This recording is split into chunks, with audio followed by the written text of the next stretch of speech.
네, 이제 제 차량 리뷰 2부를 시작하도록 하겠습니다. 2부는 제가 이 차량을 중고로 구매한 이후에 있었던 일들, 그리고 정비, 여러가지 아쉬운 점들 위주로 설명을 드릴 텐데요. 일단 이 차량을 제가 2년 전에 구입할 당시에 시세는 1500에서 1600 사이였고요. 이 차량이 사실 엔진 자체가 좀 구형 엔진이긴 해요. EA189 엔진은 2015년쯤에 단종이 됐거든요. 그래서 그때 당시에 디젤 게이트가 터지면서 폭스바겐에서는 이 엔진을 단종시키고 후속 엔진으로 EA288 엔진을 이제 개발을 해서 출시를 했었습니다. 그래서 2015년식 A4에는 사실 원래대로라면 EA288 요소수가 들어가는 엔진이 들어갔었어야 됐는데, 지금 이 차량은 어떻게 보면 EA189 엔진을 단종시키면서 이제 재고 처리를 해야 되잖아요. 재고 처리를 위해서 쿼트로 다이나믹을 기본 베이스로 한 상태에서 옵션을 추가하고 엔진은 EA189 엔진을 사용한, 그래서 엔진은 재고 처리를 하면서 자연스럽게 이 판매 상품성을 좀 더 키워서 구형 엔진이지만 상품성은 나쁘지 않게 하는 그런 패키징으로 나왔던 게 바로 지금 이 모델 2015년식 컴포트 에디션이 되겠습니다. 제가 이 차량을 타면서 통풍 시트라든지 아니면은 이런 알루미늄 페달 이런 거라든지 아니면 3스포크 스티어링 휠 요런 것들이 이제, 그리고 천장 마감이 블랙으로 되어 있거든요. 그리고 가죽도 꽤나 고급스럽고, 여기 보시면 이렇게 나무 트림으로도 이때 당시에 원래는 이제 쿼트로 다이나믹은 알루미늄 트림이었는데 지금 이 차량 같은 경우에는 이제 리얼우드 트림으로 이제 나와 있는 상태고, 이런 부분들이 그때 당시에는 꽤나 상품성이 있었던 걸로 제가 기억을 합니다. 그래서 이제 500대 한정판으로 컴포트 에디션을 팔았다가 그 이후에 2016년식으로 넘어가면서 이제 신형 B9A4가 출시가 됐죠.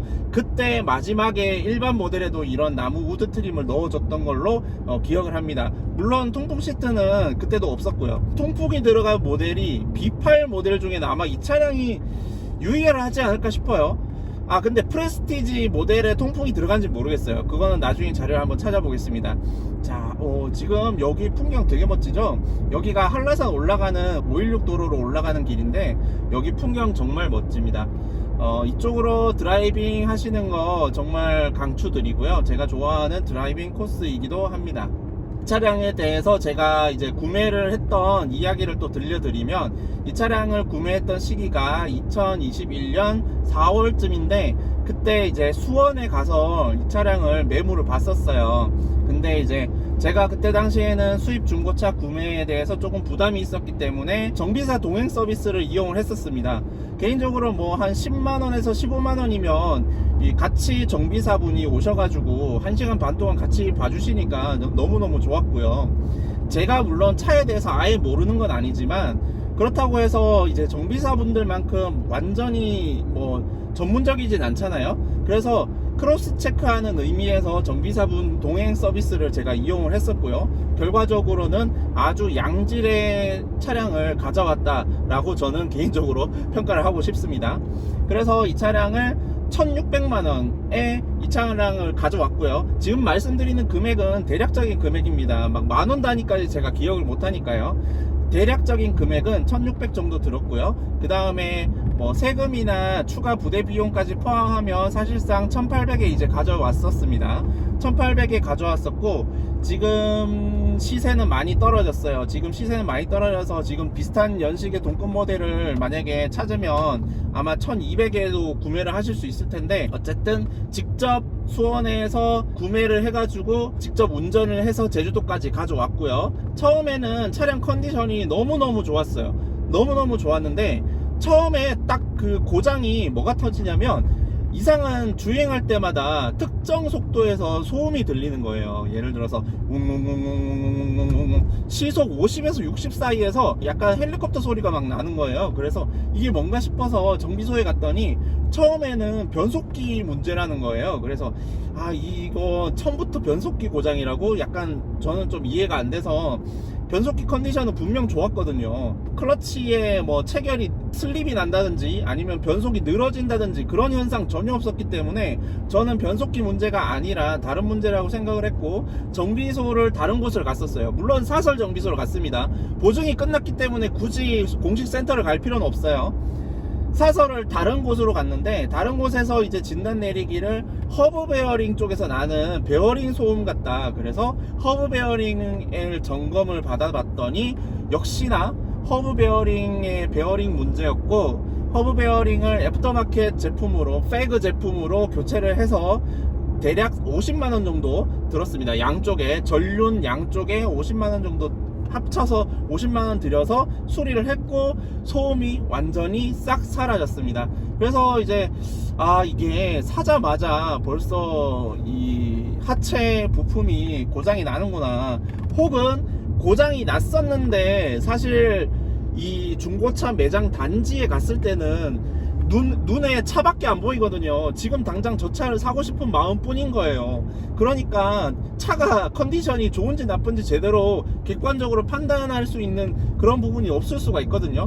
물론 그때 이제 정비사 동행 서비스를 이용을 해서 같이 정비사분이 오셨지만, 이 차량을 이제 주행을 하면서 테스트를 해본 건 아니었거든요. 왜냐면은 리프트에 띄워서 잠깐 살펴보는 거는 가능한데, 차량이 주행을 할 수 있는 그런 상태의 중고차 단지는 아니었기 때문에 중고로 이제 바로 상태를 확인할 수 있는, 허브 베어링 상태를 확인할 수 있는 상황은 아니었고, 이 부분은 충분히 납득하고 넘어갔었습니다. 어쨌든 수리비는 대략 50만원 정도 나왔고요.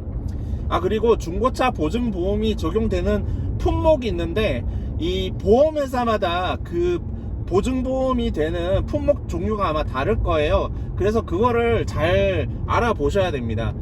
보험회사가 엔진이나 변속기, 누유 이런 거는 기본적으로 해주더라도, 하체 부품 같은 경우에는 어떤 보험사는 그냥 소모품이라고 책정을 하는 회사가 있거든요. 그러다 보니까 그 보증보험 서류를 처음에 중고차 구입을 하실 때 보증보험 서류를 받으실 거예요. 거기서 정확하게 어떤 품목이 보증보험 대상이 되는지를 아시고 수리를 진행하시면 되겠습니다. 저 같은 경우에는 뭐 허브 베어링은 사실 50만원이면 충분히 납득할 수 있는 그런 금액이었기 때문에 뭐 크게 부담 없이 그냥 바로 수리를 했고요. 그 다음에 두 번째 이슈가 등속 조인트 이슈가 있습니다. 지금 벌써 하체 이슈만 2개가 나왔죠. 등속 조인트가 부트가 터져 있어서 부트 교체를 먼저 했고요. 베어링 소음은 나지 않았기 때문에, 등속 조인트가 원래 고장이 나면 이렇게 핸들을 끝까지 꺾고, 핸들을 꺾고 나서 악셀링을 하면 다라라라락 이런 소리가 나거든요. 그것도 역시 마찬가지로 베어링이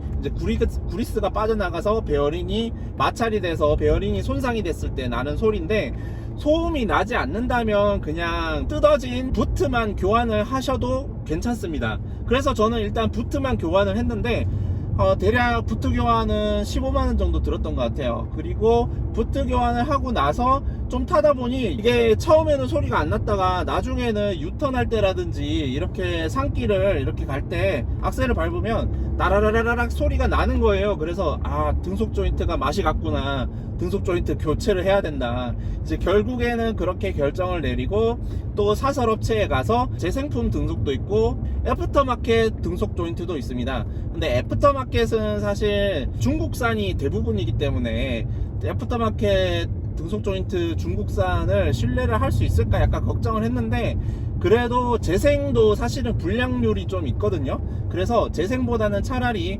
신품인 애프터마켓 제품을 쓰는 게 낫겠다, 이렇게 생각을 해서 결국에는 애프터마켓 등속 부품으로 교체를 했습니다. 정품으로 순정으로 했다면 한쪽에 100만원 이상 들었을 텐데, 애프터마켓 제품으로 했을 경우에는 한쪽에 50만원, 그래서 양쪽에 합쳐서 100만원 정도 들었습니다. 벌써 150만원 썼네요. 그리고 차량을 가지고 오면, 중고차를 샀을 때 당연히 해야 되는 과정이 하나 있죠. 바로 국물갈이. 국물갈이는 국룰입니다. 엔진 오일, 미션 오일, 디퍼렌셜 오일, 그 다음에 필터, 엔진 오일 필터, 그 다음에 에어 클리너, 엔진 오일 필터, 에어 클리너, 연료 필터, 디젤 같은 경우에는 연료 필터도 갈아야 되고, 그 다음에 배터리도 봐야 되니까 배터리도 가야 되고, 그러니까 기본적으로 자잘한 소모품들을 구매하자마자 교체를 해주는 게 좋거든요. 그래야지 전차주가 언제 교체를 했을지 알 수가 없기 때문에, 특히 이제 이런 차량처럼 보증기간이 끝난 지 한참 된 차량은 사실 센터의 기록만으로는 이 차량 관리 이력을 알 수가 없어요. 물론 자동차 365라든지 아니면 카 히스토리 같은 데서 최대한 이력을 조회를 해볼 수는 있으나 사고 이력은 나올 수 있지만 소모품 교환 이력은 나오지 않는다는 거. 그렇기 때문에 중고차를 구입하신 분들은 기본적으로 소모품은 한 번쯤은 모두 다 물갈이를 해주시는 게 좋습니다. 그래서 소모품을 순정 부품이 아니고 애프터마켓으로만 교체를 다 했는데도 거의 한 160 정도 든 것 같아요. 배터리 포함해서요. 그래서 모든 오일이랑 필터랑 전부 다 갈아서 160 들었죠. 그 다음에 허브 베어링 50만원 들었죠. 등속 조인트 100만원 들었죠. 그러면 벌써 310만원이 들었네요. 예, 차를 사자마자 310만원을 썼습니다. 자, 그러면 차량 구입비가 1800이라 그랬죠. 세금 포함, 부대비용 포함해서 1800 더하기 310만원 잘라서 300으로 하겠습니다. 1800 더하기 300 그러면 2100, 1600만원짜리 차량이 추가 비용이 거의 500이 더 들었어요. 여기서 끝난 게 아닙니다. 자, 여기서 끝난 게 아니라, 자, 이제 고장난 거는 이제 다 고쳐졌어요. 이제 더 이상 고장난 부분이 없습니다. 그런데 예방정비를 해야겠죠. 자, 예방정비를 또 해줍니다. 주행 누적거리가 이제 좀 됐기 때문에 11만 킬로면은 전차주가 타이밍 벨트를 교체했을 수도 있고 안 했을 수도 있거든요. 확률은 반반이에요. 어쨌든 타이밍 벨트와 겉벨트 그리고 워터펌프가 고질병도 고질병이지만 어쨌든 10만 킬로 주기로 해줘야 된다고 매뉴얼상에도 적혀있기 때문에 워터펌프는 고질병이고 타이밍 벨트는 소모품이기 때문이죠. 그래서 타이밍 벨트와 워터펌프를 세트로 이제 교체를 하는데 대략 70만원 정도 들었습니다. 70만원 정도 들었고요. 예방정비로. 그 다음에 이제 디젤 차량이라면 또 반드시 해줘야 되는 예방정비가 하나 더 있죠. 동화샤 교체. 동화샤 교체, 인젝터의 밀폐를 담당하는 동화샤가 있는데, 동화샤가 노후가 되면 밀폐가 잘 안 돼서 인젝터 쪽으로 연소의 결과물들이 이렇게 빠져나오거든요. 그랬을 때 인젝터에 데미지가 갈 수 있기 때문에 동화샤는 필수적으로 반드시 교체를 해주셔야 되는데, 동화샤 교체하는데 대략 10만원 정도 들었습니다. 그래서 지금까지 그러면 타이밍 벨트랑 워터펌프 70만원, 동화샤 10만원, 그리고 겨울에 또 하체 부품이 고장이 났는데, 첫 번째, 일단 엔진의 진동이 실내로 꽤 많이 들어옵니다. 그리고 두 번째, 불규칙한 노면에 덜그럭 거리는 소리가 납니다. 이제 노후가 된 겁니다. 하체 부싱이 노후가 된 거고, 그래서 일단 모든 하체를 다 물갈이 할 필요는 없고, 가장 의심되는 부분이, 일단은 엔진 진동은 당연히 엔진 마운트와 미션 마운트를 교체를 해야 되겠고요. 그리고 거기에 더해서 스테빌라이저 링크와 스테빌라이저 부싱을 교체를 했습니다. 물론 애프터마켓 제품으로요. 요거는 램퍼더 제품이 제일 기본적인 애프터마켓으로 많이 나오는 제품이기 때문에 전부 다 램퍼더 제품으로 했고요. 그래서 이제 이렇게 교체를 한 상태로 이제 딱 수리를 하니까 컨디션이 정말 좋아졌어요. 덜그럭거리는 소리도 없고 엔진 진동도 꽤 많이 줄었습니다. 자, 그러면 이제 예방정비와 그 다음에 몇 가지 자잘한 장고장 정비까지, 엔진 마운트까지 합쳐서, 엔진 마운트랑 그 다음에 스테빌라이저 링크 요거는 한 50에서 60 정도 들었던 것 같아요. 그러면은 타이밍 벨트와 워터펌프 더하기 동화샤 해서 80만원 더하기 하체 정비 하면은 한 150 정도 나갔네요. 그러면 아까 300 들었죠? 300에서 150 더하면 450이 나갔습니다. 차량 구입하고 1년 만에 450이 나갔어요. 정비 비용으로. 그리고 그 다음에 뭐 이제부터는 엔진 오일 교환, 에어컨 필터 교환, 물론 당연히 사설에서 했죠. 사설에서 하고 공실센터에서도 뭐 가끔 했습니다. 주유구가 고장나서 주유구 수리도 했고요. 어쨌든 차량을 구입하고 나서 1년 동안 정비 비용이 450에서 500이 나갔습니다. 500이라고 잡으면 될 것 같아요. 자, 500만원이 든다는 거 반드시 기억을 해 두셔야 되고요. 차값이 1600인데 정비비가 500이 나간다라는 건 그런 거예요. 왜냐면은 차가 감가상각이 많이 돼서 1600이지만 지금 가격은 1600이지만 이 차 안에 들어있는 부품들 가격은 신차 때 가격 그대로거든요. 당연히 이 차량 가격이 원래 신차 가격이 5200인데 부품의 단가도 5200짜리인 거예요. 공인비도 마찬가지고요. 그러니까 차량의 현재 가치는 1600만원일지도 몰라도 수리비와 정비비는 5200만원어치의 수리비가 들어간다는 얘기입니다. 어쨌든 저는 사실 그 전까지도 이제 차에 대해서 나름 조사를 많이 했었어요.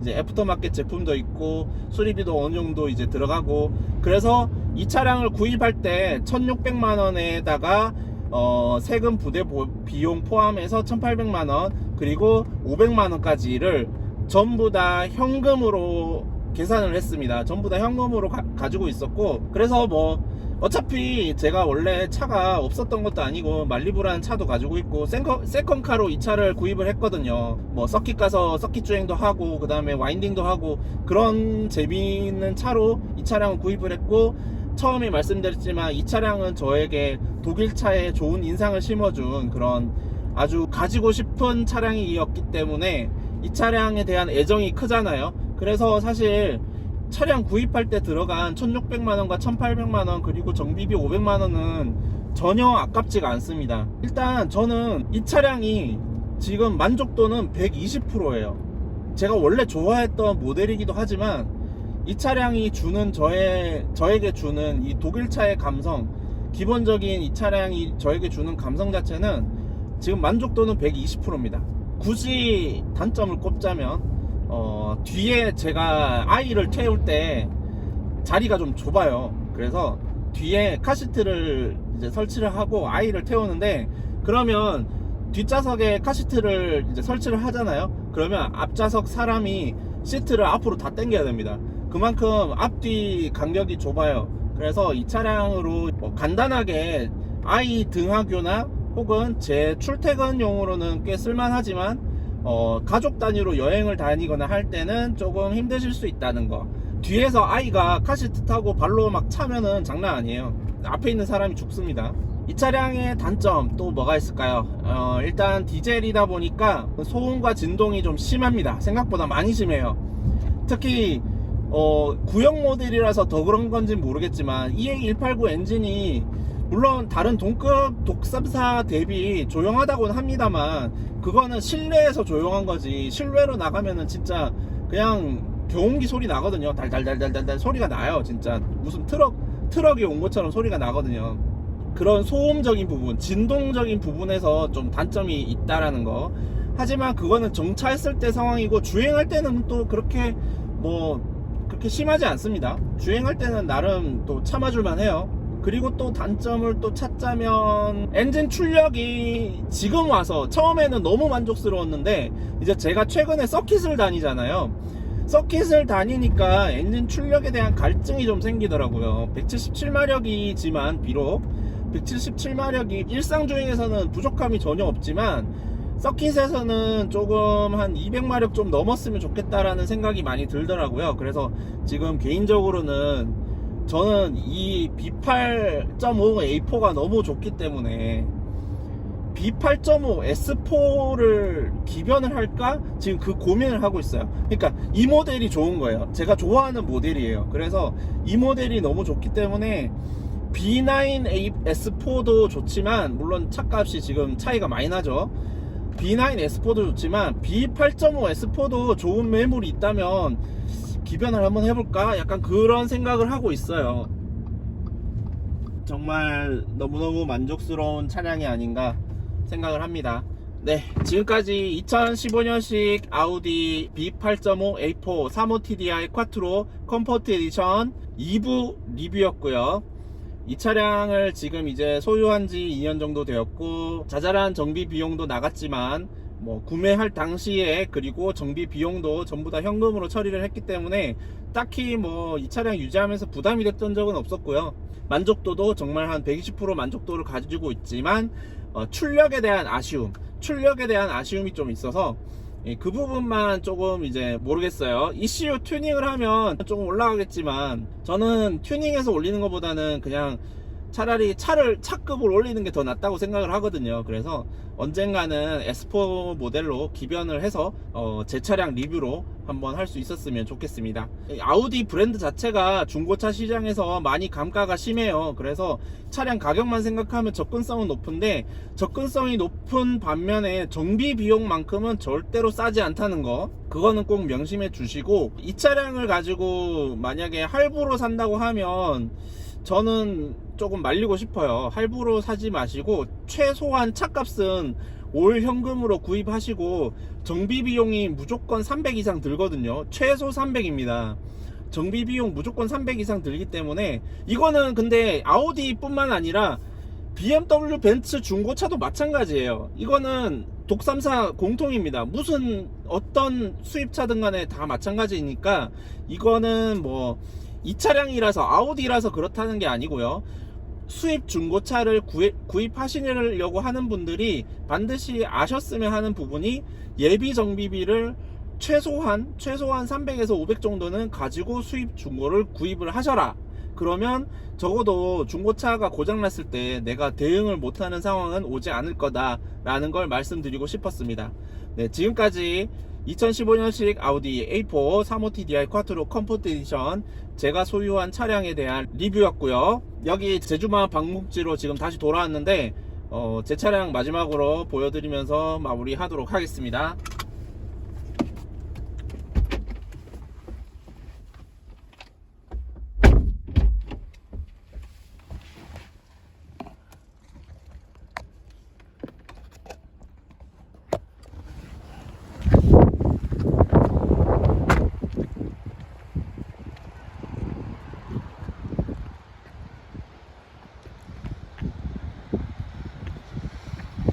네, 휠을 보시면은, 이게 제가 기억이 정확한지 모르겠는데 이 휠 자체가 약간 A4에 원래 있던 휠이 아니고 상급 모델에 있었던 휠인가 그랬던 것 같아요. 지금 휠 디자인이 이게 컴포트 에디션으로 나왔을 때 이 휠이 들어왔었거든요, A4 차량에. 그때 제 기억으로는 이런 디자인의 휠이 A4에는 원래 없었던 걸로 기억을 해요. 2015년에 이제 컴포트 에디션이 출시가 되면서 이 휠이 이제 A4에도 들어왔던 걸로 알고 있습니다. 휠 디자인은 되게 이쁜데 지금 제가 휠이 분진이 너무 많아서 지금 너무 더럽네요. 자, 그리고 A4의 사이드를 보시면 지금도 이 차량은 정말 멋있어요. 네, 디자인이 질리지 않는 디자인입니다. 전형적인 세단 라인을 보여주고 있고요. 지금까지 2015년식 아우디 A4 35TDI 쿼트로 컴포트 에디션 리뷰 마무리 하도록 하겠습니다. 지금까지 아우디의 모든 것 린도유드였습니다. 감사합니다.